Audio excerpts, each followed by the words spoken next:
and welcome. So today's subject, so let me just share screens with you, is all around the power of one. What do I mean by that? How is that going to help you? And why do we cover it off? All around focus today. So my name is Richard Woods, and we run this. Our mission here at LinkedIn for Breakfast is to help you to unlock the full potential of LinkedIn as a powerful brand for both business expansion and also for brand expansion. So we want to help you to get more leads, get more appointments, and also to be able to raise your profile using the world's largest social network.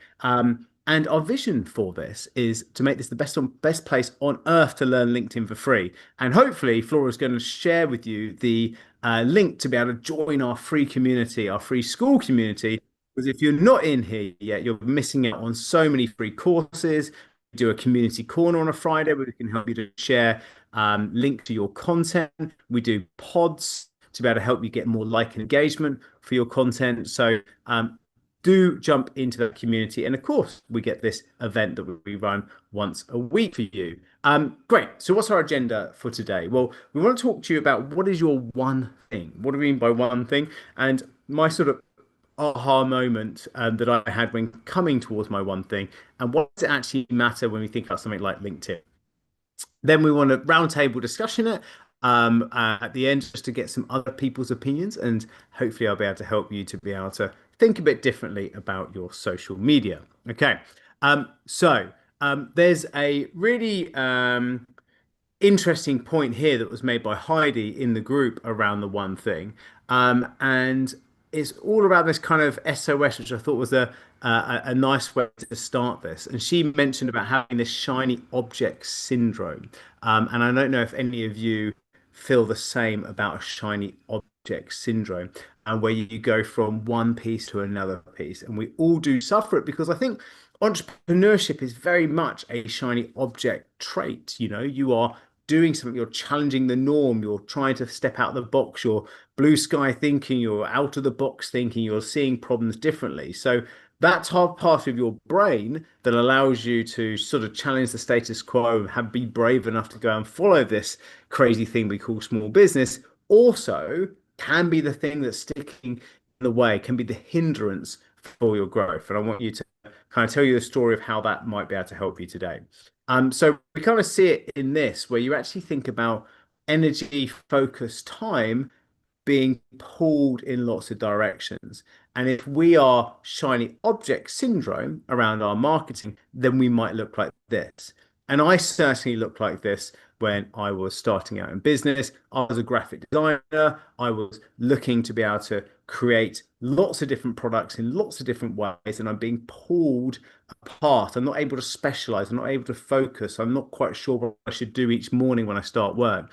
And my business was a business called Yomp. We were a marketing agency, and I started off, as I said, doing lots of different bits for lots of different people. And so if someone came to me and said I wanted a business card design, I'd do some business card design. If someone said they wanted an email marketing campaign, I'd do an email marketing campaign. If they wanted some SEO for their website, we'd do that.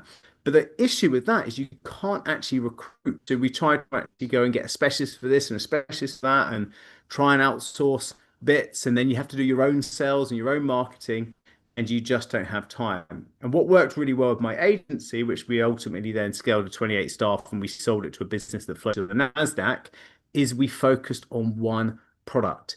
It was a lead generation product. It was just one. It was called the Digital Trailblazer. I wrote a book about it. It was the one thing that people could buy from that agency, and it was the thing that really helped us to be able to streamline and then scale. And that ultimately became the reason. I don't know if anybody had seen it. I was previously on The Apprentice, and the BBC The Apprentice, who did the marketing side, and I actually used that model and that business, and that was my business plan for The Apprentice. You can see me up there on that. But then I got fancy, and this is the problem, that sometimes you forget your own advice. And what made me successful in the past, I then went on that program and then got distracted by all the shiny objects, and suddenly I'm on the radio running a radio show for the BBC. Then I decided to buy a boiler servicing business and be able to scale that business. And then I started to do a little side business, which was around WP Aid, which was first step for your WordPress website. And that's me and my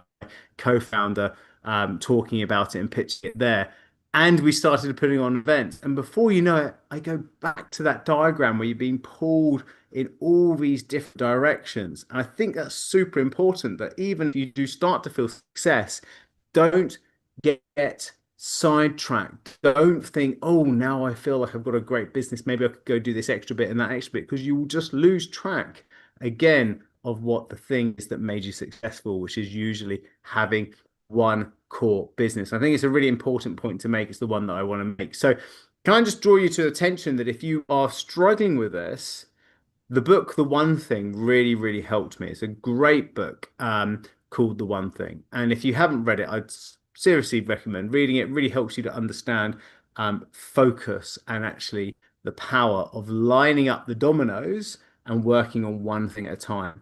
I actually went and got so infatuated with this book that I went to a mastermind in Austin, Texas with Jay Papadazan, the co-author of this book, and it really helped us to kind of shape our whole business and my mindset. And I ended up selling the businesses that I had, the side businesses, to then go back to that core essence of just the one thing.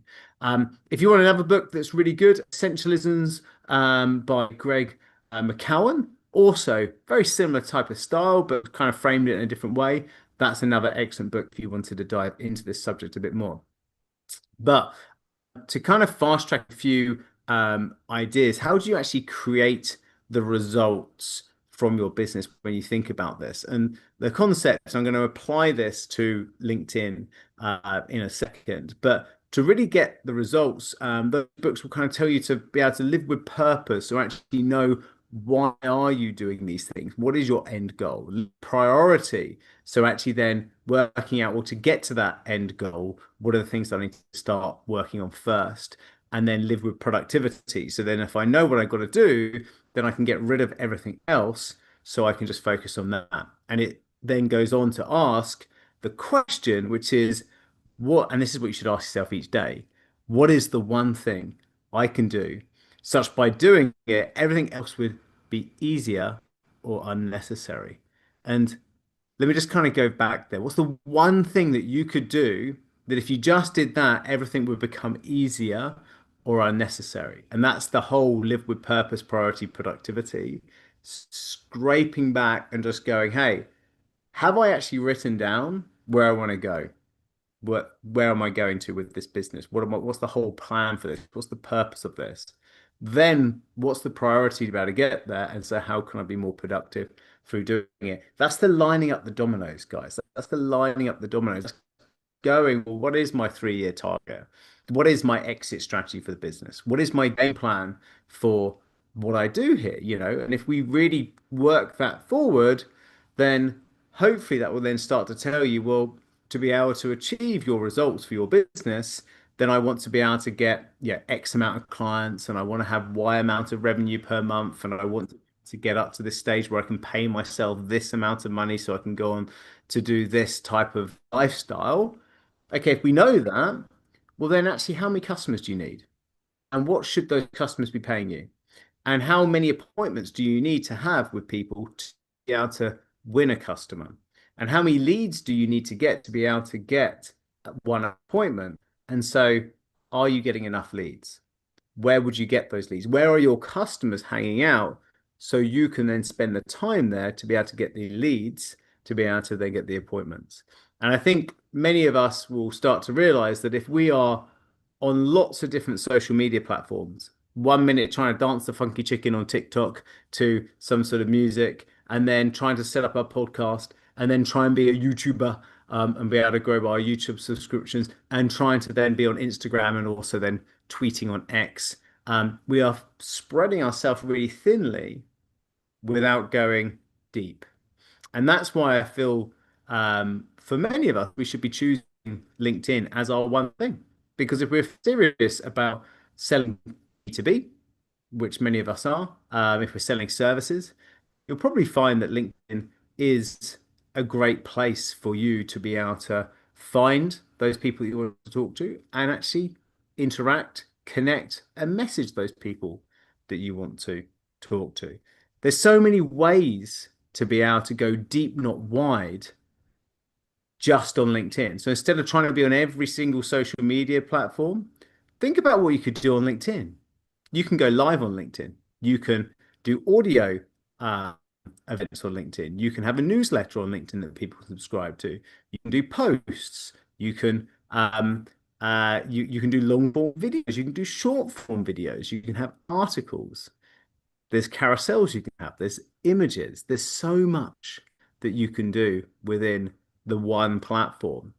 And you know the people that do it really well because they're the ones with the big reach, because they just spend the time there. They're the ones that are building the real relationships there. And so if you just spent half an hour a day just on LinkedIn, learning it and getting really good at it, then that will probably be the place that you'll generate most of your leads, which will generate your appointments, which will generate those sales, which will then get you towards that one place that you thought, that purpose. Super, super important to really think about. Now, if you're doing that, then suddenly, instead of going 1 inch in 12 directions with your energy, time, and focus, suddenly your energy, time, and focus goes 12 inches deep on LinkedIn and what you can actually achieve from LinkedIn. And you gather up all that information, you even gather up that investment, or even start to bring other resources in. You know, it doesn't take much to be able to employ some VA help or some design help or some video editing help to be able to create bespoke content just for that one platform and to understand the statistics. When was the last time you really did an analysis on your statistics on LinkedIn to actually looking at how many impressions that one post got over another one? What was the reach? Actually, how many leads did I get from that? Or did I even comment back to people that are commenting? One of the things that I always talk about to people is a lot of people create, oh, hello, didn't mean to do that. A lot of people create LinkedIn newsletters. So here's a real life example, right? And I talk about LinkedIn newsletters all the time on here because I love them. Why do I love them? Because it's one of the few easy wins on LinkedIn that you could do today, right? So let me just kind of show you my profile here. And if I scroll down, it's just buffering for a second. There you go. You can see here in my features section, I've got my newsletter pinged up here. And there's a one-click subscribe here. It's the only thing you can put on your LinkedIn profile that has a button with a one-click subscribe button. I love it because it gets soft conversions all the time, just easy conversions. People that are not your first degree connections may still stumble onto your profile and subscribe to your newsletter without even trying to connect with you. It's easy leads. It's people putting their hand up to say, "Oh, I'm interested in your content." You wouldn't believe how many people that I speak to go, "Oh, fantastic! You got 1,000 people who are subscribing to your LinkedIn newsletter. Have you reviewed those? Have you clicked on this blue button? Because only you can see your subscribers. And have you actually looked at these lovely people who are just connecting and who are subscribing and looked at these people and gone, oh, should I connect with this person? You know, these are second degree connections. Have I messaged? Have I DM'd these people? Have I started conversations with every one of the 1,000 people that you might have who are subscribers or your newsletters? If they put their hand up to subscribe to your LinkedIn newsletter, that's a surefire sign that they may be interested in you. And if you are not, then spending the time to message and comment and interact with those people in the few days that they have subscribed, then they're getting colder and they probably have forgotten you in a few months' time. And so there's leads all over the place that most people are leaving, or the opportunity leaving on the table because they're trying to spread themselves too thinly without going deep on these platforms. So much potential. Same with events. Lots of people will create events and get people who are actually saying they're coming to the LinkedIn event.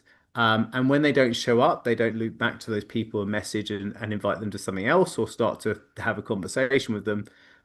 They'll leave it there and they'll be on to the next thing. Whereas there's a whole, 30, 40 people that said they were coming. And although they didn't show up on the day, still 30, 40 people said they were interested in your content. Could we potentially be going back to them? And so that's the whole going deep, not wide piece. And I really love it for that. So I think it's creates the same thing we're talking about your product.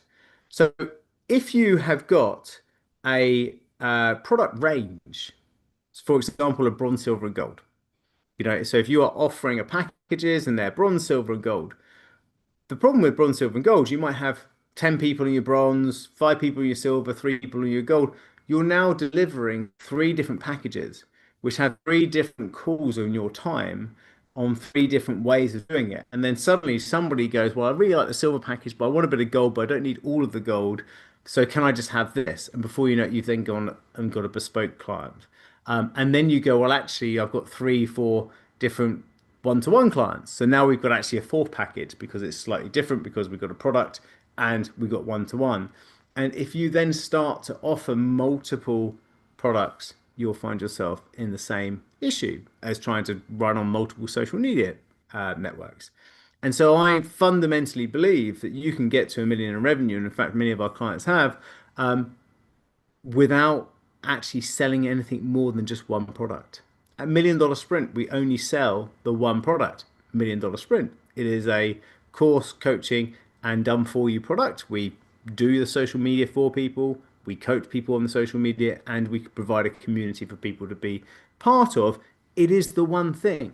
It's like the Henry Ford, Henry Ford's famous quote is you can have whatever color you want as long as it's black, when he's referring to his Model T or whatever it is, the first car that he developed. It's the same with your flagship product when you're a small business owner. If you can create just one product, don't have an ascending tiered system of they buy something small and then they go up to the next bit and then they go up to the next bit and the next. Because by someone comes to you and they hear your content and you're saying, hey, I can help you solve this pain. I can help you solve this problem. And I come to you and I buy your $97 small tier, low ticket thing. And I'm like, oh, yeah, it's not really solving my problem. And then I go, oh, I'll buy your bronze thing. And I'll go and do that and go, oh, it's all right, but it's not really solving my problem. And then somebody from left field comes out of there and says, oh, I've got this great, big, great, shiny thing for 10 grand. And suddenly that client that's gone and brought your 97 quid thing and then your 247 thing has gone and brought a 10 grand thing for someone else. And that person probably would have brought your bigger product if you only had that bigger product. We've got a finite time to be able to convert a client. And why don't you stop trying to give people a whole sweet shop's worth of variety in terms of solutions and just package it up to make it the one full solution, the one thing that solves the pain. People want to buy a result from you. Okay? That's the thing they want to buy. I don't want to buy features and benefits and all that sort of stuff. I want you to help me to get a result. I help people sprint to 1 million in revenue. That means that they go and increase their revenue fast. That's the whole plan. That's the whole concept of $1 million sprint. The fact that we give them a VA that's going to work 4 hours a day, 5 days a week to be able to do the stuff for them. The fact that we've got 4 drop-in clinics with me personally coaching per week. The fact that we do quarterly in-person events. The fact that we've got a retreat that we go to each year. They're nice. That's the way we get people to that. But people aren't buying that. People want to buy business growth and they want it buy it to do it fast. And so that's what you need to sell, and that's what your flagship product should be all about. Can you see how the name of our product represents the result that our product gives, and the whole thing is geared up to that? Do you have a product that is based around the result you give, and do you have it as a flagship product that people should be buying? Do you have the one thing that you want to be selling to people when they meet you for the first time?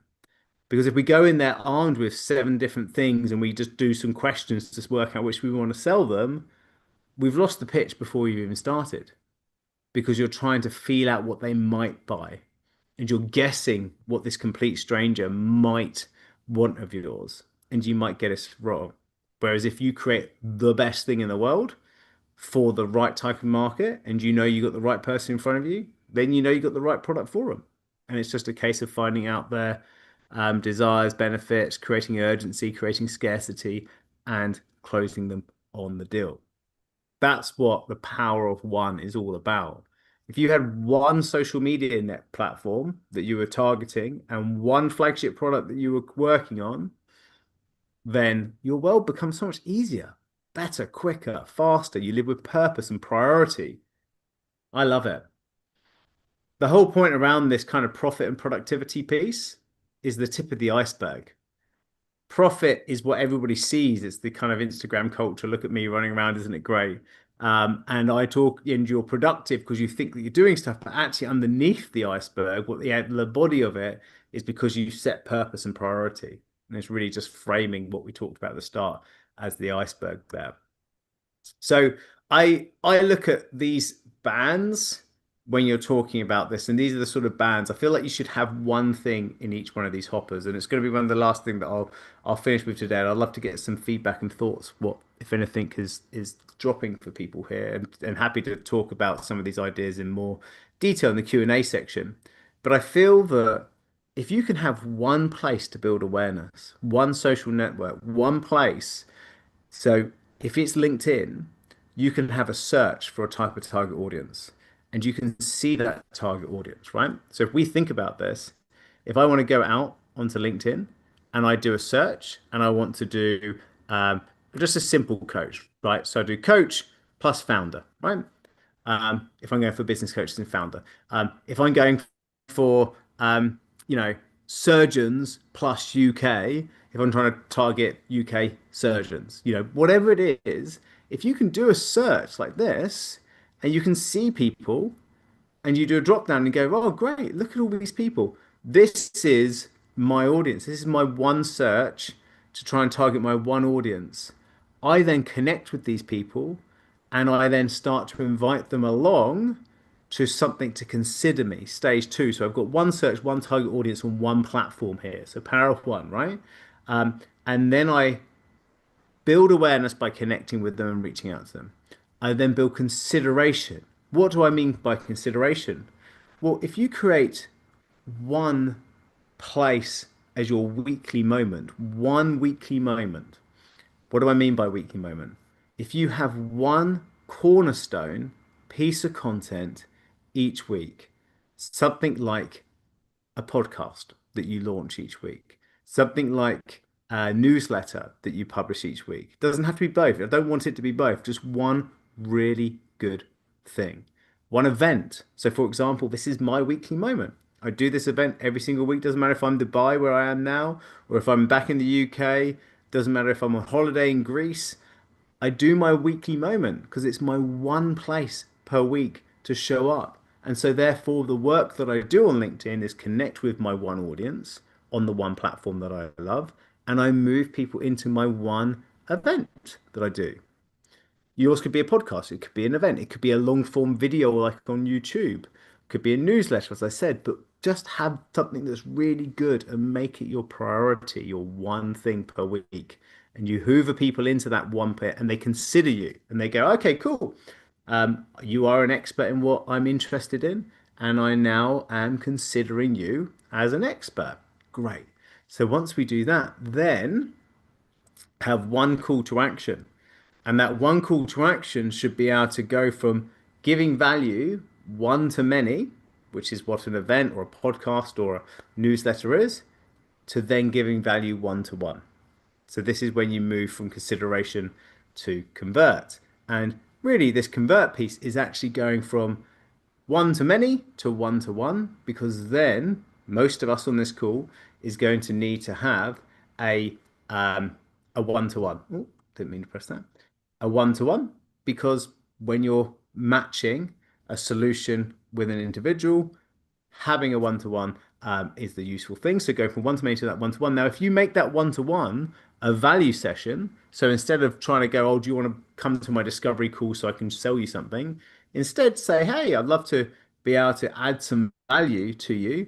So if what's resonated in my newsletter or my podcast is great for you, then why don't you book that one to one with me? And I can show you how we can take you further, or I can how some of these things specifically relate to you, right? So a value session, a session of value, one to one. And then when they decide to actually then jump in and invest, then there's three stages of your flagship product, right? So I feel like if you can have one amazing onboarding sequence that delights people, then gamify your product. So once people are delighted, then you gamify it so they keep on winning at your game. And then people who are delighted and winning at your game of your products, if you can work some gamification in there, then they become advocates and they tell more people about it. And then bam, you then they your awareness then increases and other people go through this funnel, right?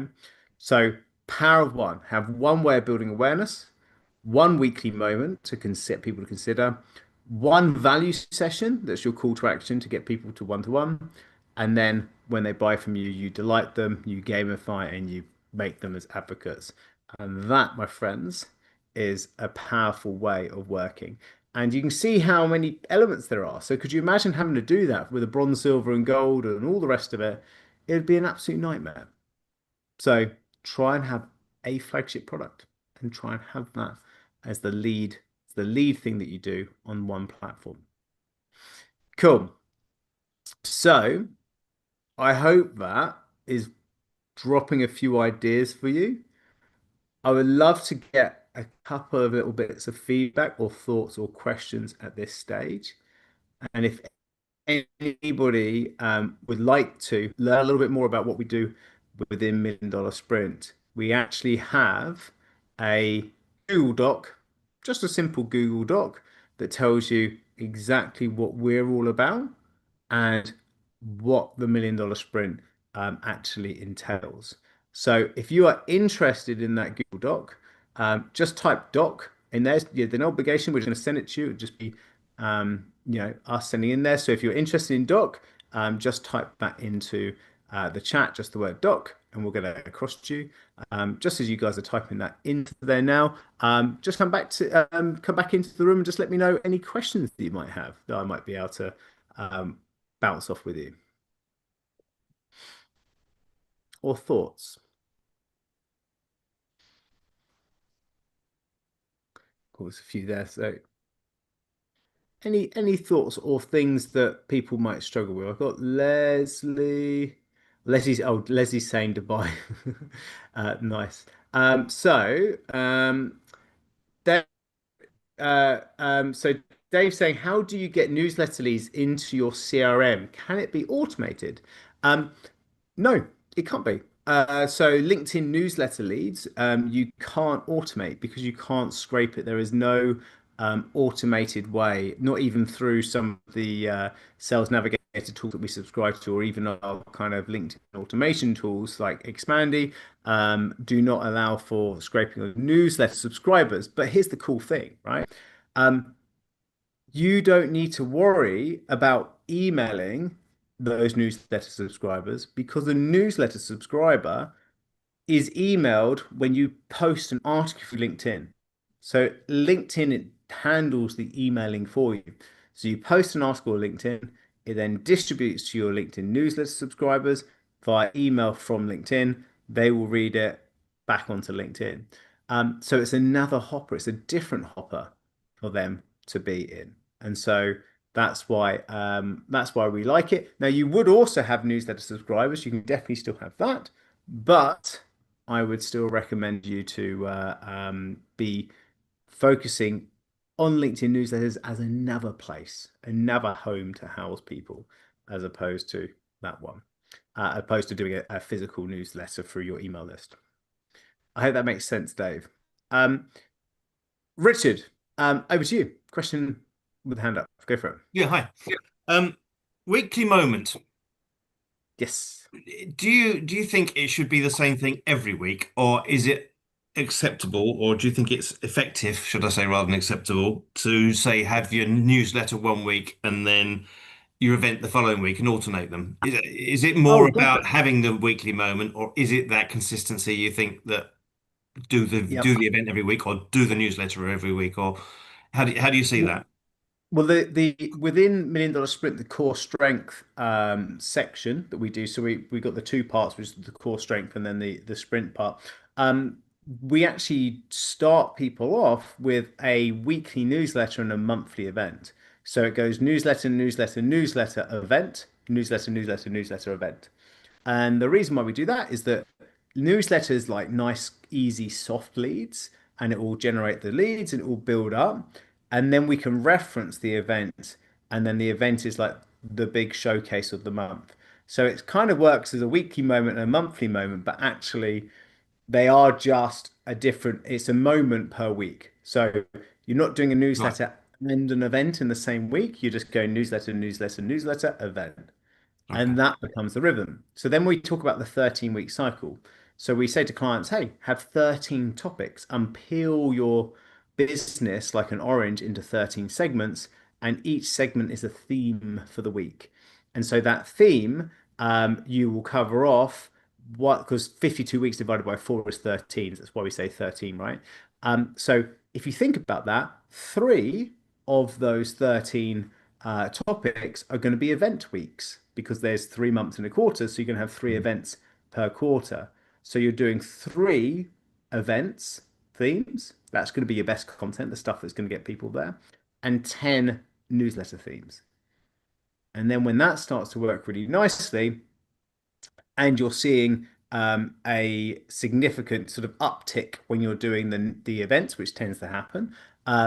Then what we suggest is maybe do a fortnightly event, so newsletter event, if you want to. And then if you really want to get fancy, then you could switch to a weekly event similar to what we do here. So it's kind of like a scaling up approach, but we would never recommend you do that straight off the bat because I also say you should surround your event then with a community because if you can create community with a focal point of an event each week, then that's the kind of the secret sauce of this working structure for that. And that's where I see at the start of one of these, I say, hey, we want to make LinkedIn for breakfast the best place on earth to learn LinkedIn for free. If you can make that same statement for your niche with your free content, with that free community, you've got your weekly moment with this great surrounding community. That's your one amazing place to blow people's minds for free, to create consideration at 10x, like the most amazing amount of consideration. And then you've got your flagship product that then solves. So you've got your one free thing, and then your one great product. You just need two. It's all you Mm. need. One hopper here, one hopper here. Jobs are good. Cool. Thank you. No worries. I hope that helps, Richard. Jane, over to you. Yeah. Um, I liked the ACD, Awareness, Convert, Delight, and wanted to ask you in the Convert, for me, that's a one-on-one short Zoom or phone call. Yeah. And regarding delighting, to have it be a valuable session, I need to know a little bit about them. Would you recommend them answering 3 questions pre the session so the session can be even deeper rather than talking at them for the 20 minutes? How to So do it? so we call this the value session. So I just want to just come back to that slide just to kind of make sure that we're um, fully understanding this. So the arrows above is your sales and marketing. The circle below is your delivery of your paid flagship product. So the convert stage is your value session. So the delight gamify advocacy is when someone buys you. So that's not your convert piece. So not the delight doesn't count for that. When we're looking at the convert piece, that's the one-to-one, just one-to-one. So here's a good example. We do this LinkedIn for breakfast event like this, and then we offer people a free one-to-one LinkedIn profile audit.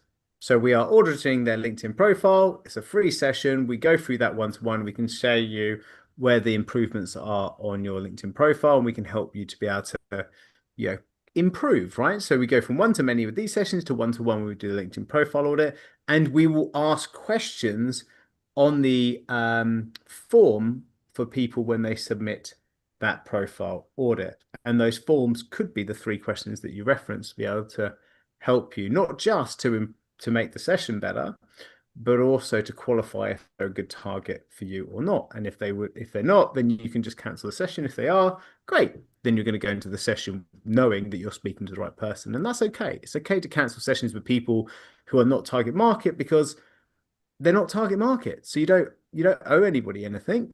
Like, so, it's not for you because it's not for you. Okay. So that's what I said. Does that help? Yes, so it is okay to have them do a little bit of work before the session. And I had the LinkedIn audit with Joey Romeo, and Yes. he was great. Highly recommend it. Ah, fantastic. Thank you very much. So, Thank you. so can you see how those levers are working? So what could your value session be? It would be a team audit. I focus on team effectiveness. So it would be asking them a couple questions about what's your team not doing well in and what do you want them to do differently. And then in the session, share some best practices. Nice. Nice. So then when you're talking on your weekly moment, then you're going to be talking about team strategy and leadership styles, etc. So people are going to get interested in that, they'll attend it, and then you transition them into a one-to-one team audit. Then the team gets you work with the leader to kind of go through what can help and the improvements we make, and then you open the door for, hey, if you'd like to do more of this, here's my product. Yes, except unlike everybody else on the call, I'm not going to do a live group session, invite everybody, because that's not my style. So it's more have them sign up, call to action.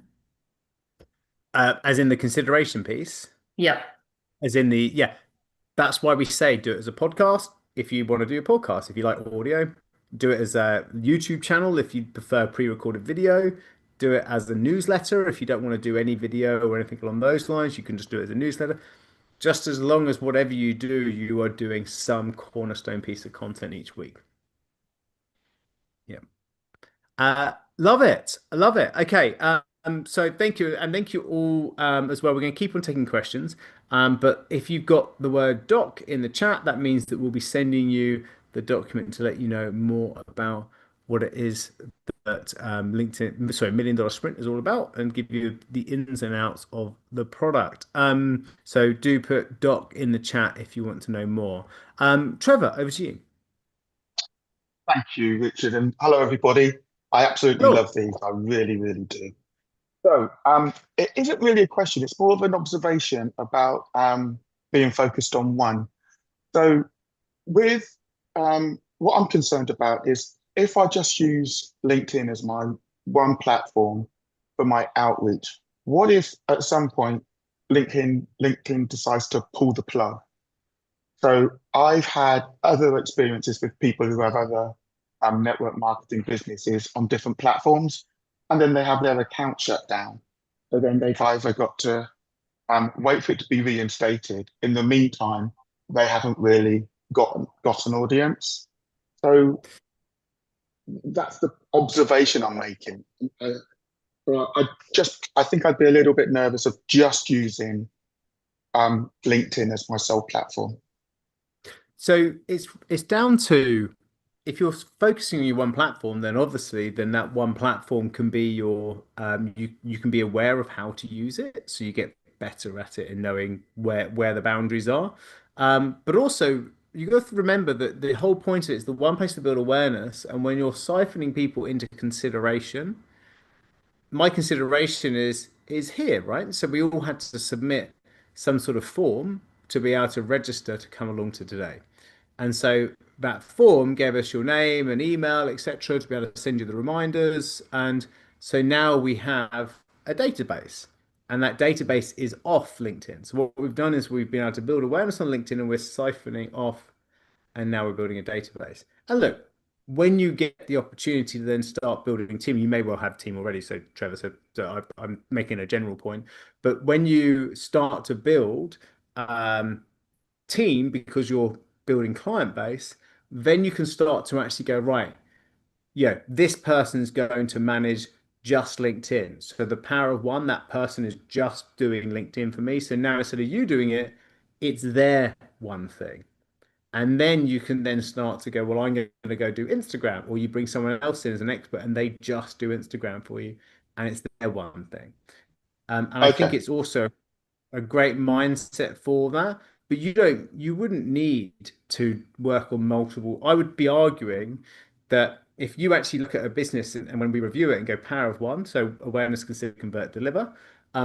If you look, whenever I look at clients like that, if they haven't got it 10 out of 10 in each one of those places, they should be spending more time making one of those things really good on each one of those stages, as opposed to try and make three different things happen on one stage and finding there's a bottleneck somewhere else. No, So that makes sense.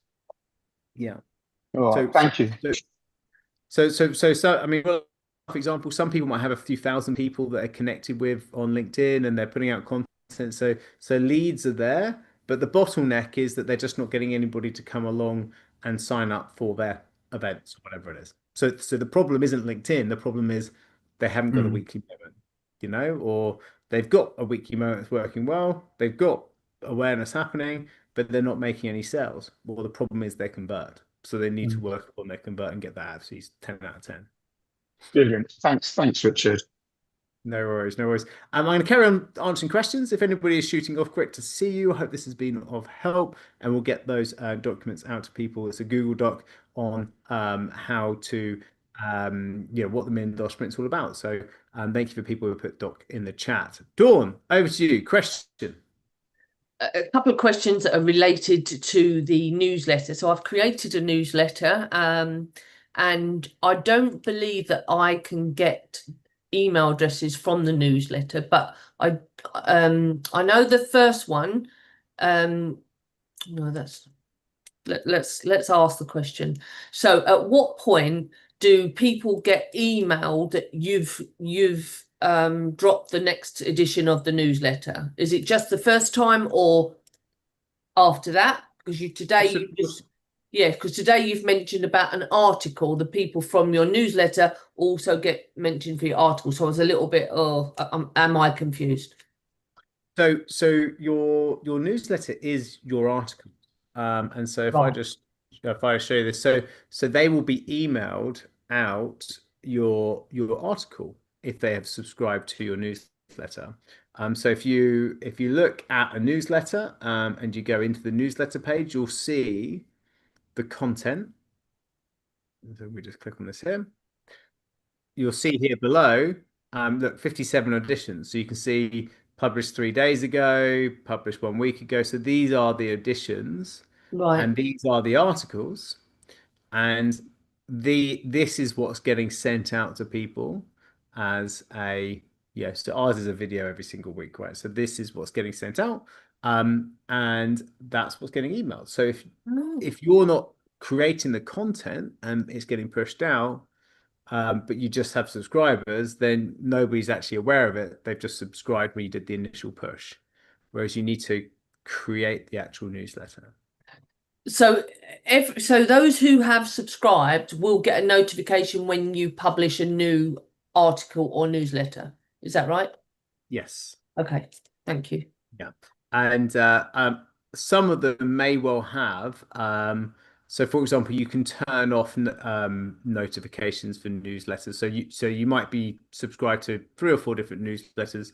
You have enough of it, and you just turn off email pushes of other people's newsletters to you. So, although I might have 2,500 people subscribed to my newsletter there, some of them will have they're subscribers, but they won't have the email push function turned on. So not everybody, but it's like having an email list. A 30% open rate's a good open rate.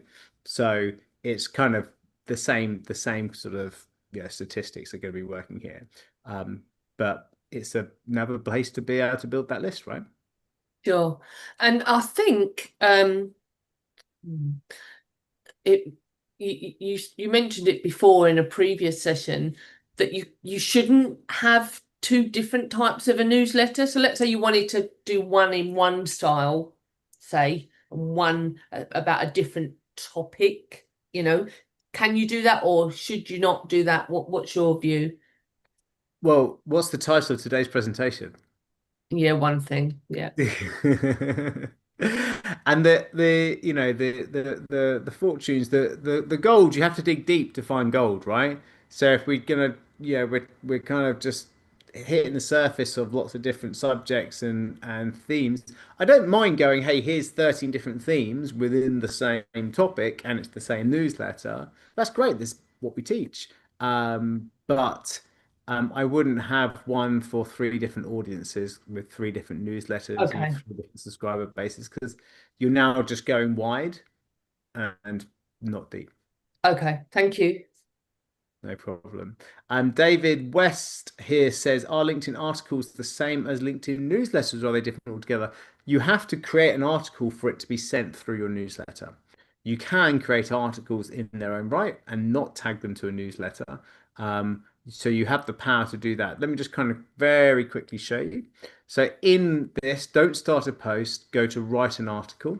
And if you've got your newsletter set up, you'll see here on the left-hand side, I can either publish it as an individual article, or I can publish it to LinkedIn for Breakfast, which is the name of my newsletter. If you haven't set up a newsletter before, in the LinkedIn for Breakfast school group, which if you're not a member of that, where have you been? This is lots of free content. So that's the, here we go. So this is LinkedIn for Breakfast here.